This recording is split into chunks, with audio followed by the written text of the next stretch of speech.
Research has found a link between higher whole grain consumption and lower increases in certain heart disease risk factors. Nutritional experts say this may be because refining removes fiber and heart-healthy nutrients. It is recommended that people eat at least 3 servings of whole grains a day. According to new research published in the Journal of Nutrition, eating whole grains is associated with smaller increases in waist size, blood pressure, and blood sugar. This was true for middle-aged and older adults who ate a minimum of 3 servings a day. Those who ate less than 1/2 a serving a day did not fare as well. More whole grains helps lower heart disease risk factors. The researchers' goal in conducting the study was to determine just how whole grain versus refined grain consumption would affect various risk factors for heart disease, including waist size, blood pressure, blood sugar, triglycerides, and HDL cholesterol.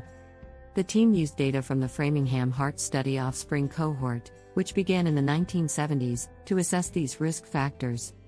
There were 3,121 people who participated in the study. Most were white, with an average age in the mid-50s. The researchers looked at the participants' health outcomes for a median of 18 years to determine what effect whole and refined grains had. They compared the changes that occurred at 4-year intervals. The team found that waist size increased less among those who ingested more whole grains. In addition, blood sugar and systolic blood pressure increases were greater in those who ate fewer servings of whole grains. Lower intake of refined grains was also linked to greater mean decline in triglyceride levels. Whole grains contain fiber and heart-healthy nutrients.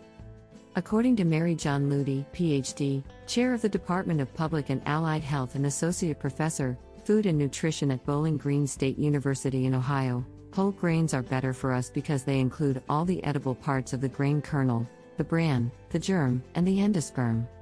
When grains are refined, the fiber-rich bran and the nutrient-rich germ are removed, she explained. What is left behind, the endosperm, is mainly starchy carbohydrates and a smaller amount of vitamins and minerals. Luty said that these lost components play important roles in health. Fiber helps to maintain steady blood sugar levels, can lower cholesterol, and promote healthy digestion, she explained.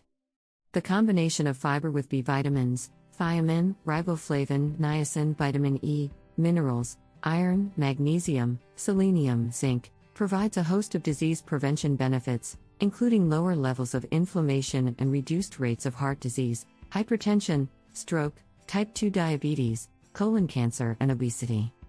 She did want to note, however, that refined grains may be fortified with nutrients like folic acid that do not naturally occur in whole grains. If you are attempting to increase your whole grain consumption, especially if you are pregnant or may become pregnant, it's a good idea to make sure you are getting enough folic acid. How to incorporate more whole grains into your diet. Colleen Tewksbury, Ph.D., National Spokesperson for the Academy of Nutrition and Dietetics, said the dietary guidelines for Americans recommends at least 3 servings of whole grains a day. Refined grains should be limited to 3 servings or less. A serving is usually the equivalent of a small slice of bread or a half cup of a cooked grain product like pasta, oats, quinoa, or rice. A good place to start, said Tewksbury, is to look at what foods you are already eating that are refined grains and see if you can replace them with the whole grain version. Eating pasta? Maybe try out replacing it with whole grain pasta, she said. Same for breads or other bread products. According to the Old Ways Whole Grains Council, one easy way to determine if a food contains whole grains is to look for the whole grain stamp. They say that to reach the recommended amount of whole grains, you can eat 3 servings with a 100% stamp or 6 servings with any whole grain stamp. If there is no stamp, they suggest looking elsewhere on the product for a statement that the product contains whole grains. If the first ingredient on the label is whole grain, then the chances are good that it's mainly whole grain.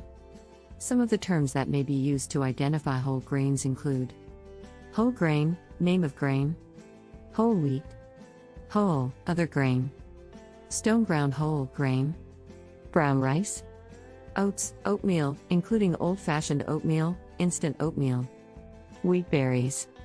Thanks for watching the video. Please like and subscribe.